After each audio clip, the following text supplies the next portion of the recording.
Hey guys, Gav. I'm just letting you know I'd stopped in Melbourne. The videos before this are just the drive. I've also been asked to perhaps do another day in the life of, so I just thought, yeah, why not? I'll do the where I stop for breaks or camp for the night and or getting up first thing in the morning. I'll run through some of the processes that I'm doing, and just keep in mind, this isn't what all truckers do, this is just me. Alright, so I've stopped at Melbourne. Hang on, I'm just going to, so this is Melbourne where I've stopped at the moment, right outside the Melbourne hospital. It's just up from the school. I'll point that out in a few minutes. But anyway, we'll just switch the truck off. Okay, 207, 283. And because I'm stopping, I'll fill out my book.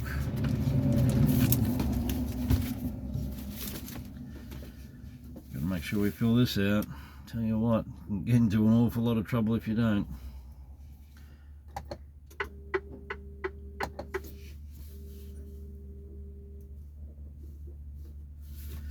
So the reason for filling out your book, it's an audible item.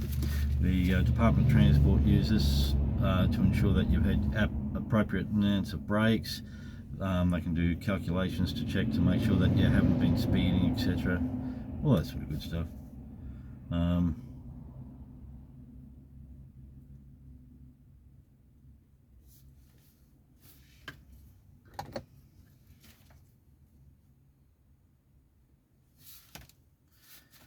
on, machine.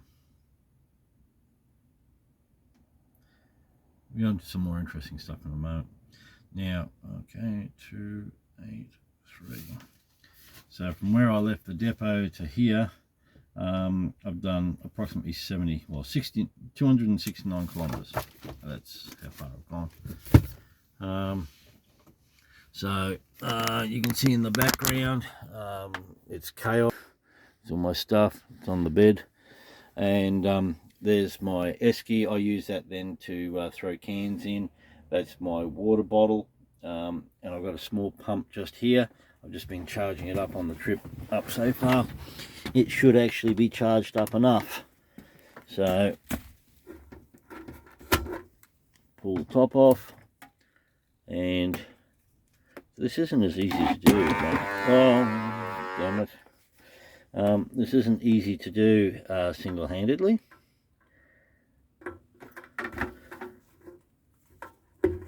Okay.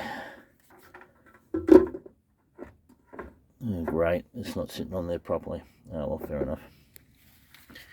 So, beauty of it is, get out my, oh, there it is, my bottle.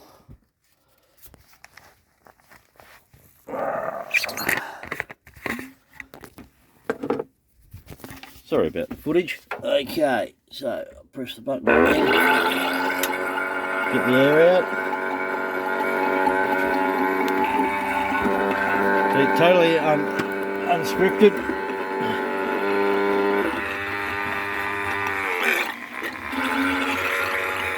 The end of the pipe doesn't want to go in. Hang on a second. Well, hang on, see if I can get that to sit there somewhere while I do this. Right. It's a pain when the plastic tube, because it's been sitting around for a while, it's no longer straight and going straight to the bottom of the water bottle. It's wanting to float on the surface.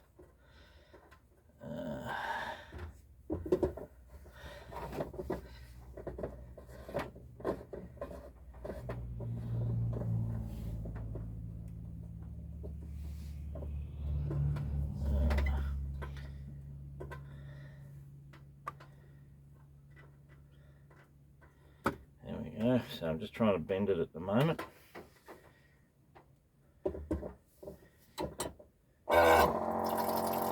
That's better.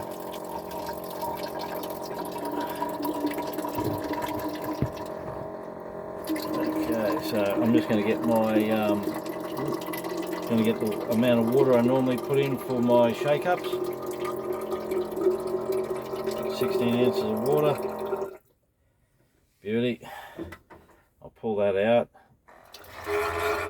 and what I'll do is set that up there on the dash to make it so it gets hot, and that hopefully, hang on a second,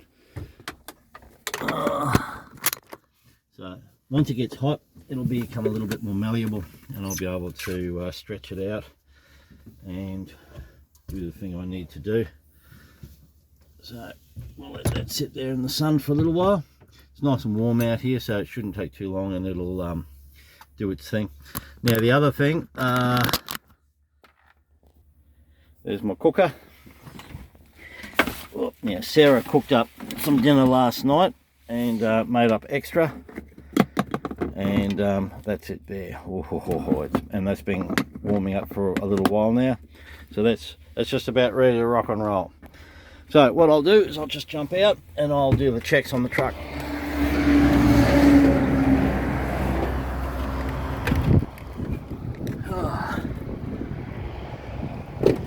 So just making sure that all the connections are still connected, nothing's coming adrift.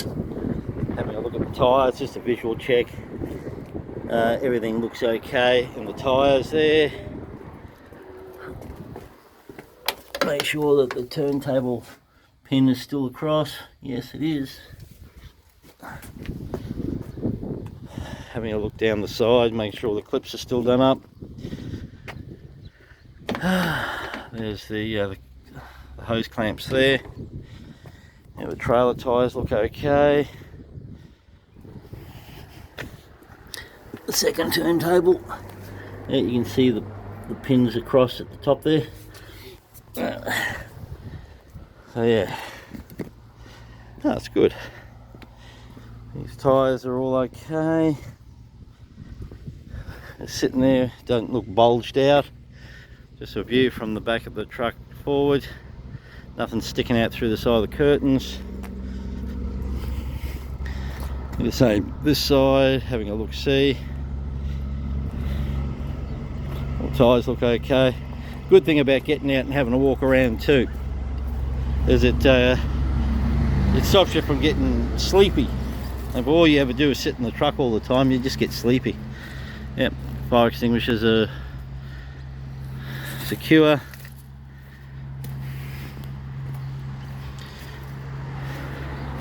Everything looks good.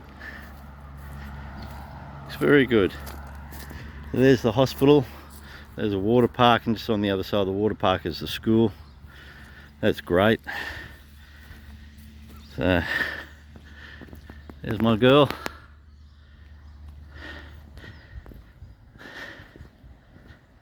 Yeah, so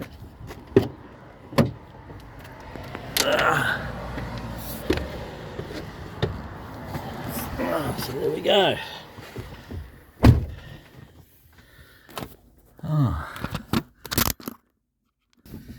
So yeah, so that's so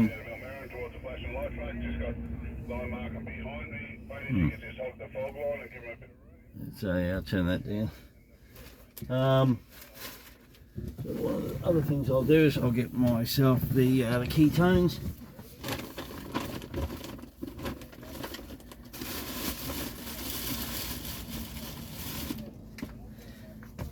Okay, first one I grabbed, and it is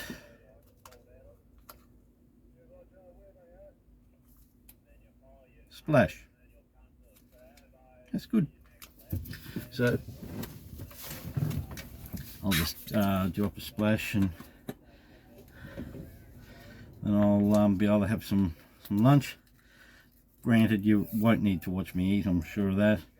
But yeah, the good thing about those cookers is yeah, you can start off on the beginning of your trip, or you know, a leg, and you can put something on, and by the time you get to wherever you're going, the food's nice and hot.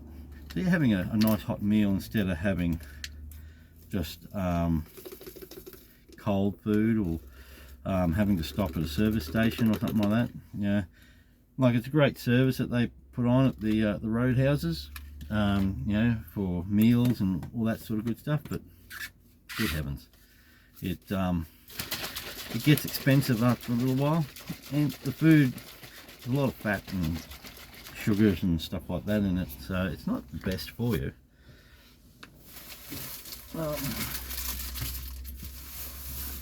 And besides, I really enjoy my wife's cooking, so any excuse to have some of her cooking on board the truck. Oh, that's the thing, this is the fridge. It slides right out, so beside me is the fridge. That's it right there, and it's absolutely chock-a-block at the beginning of the trip. Yeah, there's me mushies, and I've got there's another couple of the meals that Sarah cooked up, veggies, cheese, all sorts of good stuff in there. And of course we have another storage bin over here. There's energy drinks in that at the moment, some energy drinks there. Big box of Pepsi Max over there. I shouldn't go through all of that for this trip, but you go away for 4 days, but good heavens, I could be away for 6. It just depends if I get loaded straight away whilst I'm down in Melbourne. Otherwise I could be there a couple of days. So I've got to have enough food and supplies to keep myself going. You know, just these are the sorts of things you've got to pre-plan, just to make sure that everything works. And we're pretty lucky, most of the places that I go to or I stop, like the BP's, the big BP roadhouses, like you got the one at Epping and the one at Officer. They actually have shower facilities there. Out here at Goondiwindi, they have a shower facility as well, so you can have showers. But going the inland road, a lot of the areas where you pull up, the rest areas, there's not even any toilets. All it is just a park bench with a roof on it. That's it. Just somewhere to stop on the side of the road. So yeah, if nature calls, you could be in trouble. So you do what you have to do, I suppose. But so far, touch wood, I've been very lucky. I've been able to get to most of the places that have got toilet facilities, so at least you can do that. So on the coast road, they have a lot more facilities because a lot more people travel on the coast road, obviously, so the toilets and all that, they're pretty top notch. I have no complaints with the toilet facilities, you know, in New South Wales in particular, on the coast road. They're absolutely fantastic. So yeah, if you're going to be traveling along those roads, yeah, the coast road is the way to go. Plus, because it's dual carriageway each way, you know, so it's 2 lanes each way. If you encounter slower traffic, you can get around it. Whereas on a lot of these backcountry roads, someone's doing 60 k's an hour in a 100 zone, you've just got to wait till you get an opportunity to go around them. And through hilly areas, when you're a fully loaded truck like this, I'm running at 62 tons. If you get a hill, it can really pull you back. So at 100, of course, you might be doing 80 at the top of the hill, but you hit that hill at the bottom, say doing 60, you'll be down to about 25 k's an hour coming up over the top of it. And you have people deliberately slow right down at the bottom of hills if they're in front of a truck. I don't know why. It's mystifying. But because I'm going to be videotaping pretty much the entire trip down and probably back, you actually may see some of that. You may see me encounter those sorts of people. I'll try not to use the obscene language that I usually use, because, yeah, well, I don't want YouTube to kick me off. So at any rate, all that aside, guys, I hope you enjoy the trip. I'm going to give as much information as I can about the things that I do, how I do it. Obviously, if I come across a place I'm going to go have a shower and all the rest of it, you won't be exposed to me having a shower. I won't do that to you, but just rest assured that I'll come back and I'll have had a shower. So you guys take care, and I hope you really enjoy the video series I'm going to try to do on this trip. Because it's a weekend, I have a little bit more time up my sleeve to get in and do some of this sort of thing for you. So if you enjoy this, please by all means let me know. Drop a comment just to say whether you like that. If you want me to show you what's inside some of these the toilet blocks or shower blocks, let me know, and I'll actually take video footage inside, keeping in mind like some of the servos, they may not appreciate me videotaping inside their the shower facilities. So just keep that in mind. I may not be able to do it everywhere. Where I can, I will actually ask people prior to taking any video footage. Okay, I've got to respect other people and their businesses. So all that being said, thank you for coming along with me for the journey, and I really hope you enjoy it. So take care, stay safe, and in a few minutes after I've had lunch, we'll continue down towards Goondiwindi. Okay, bye for now.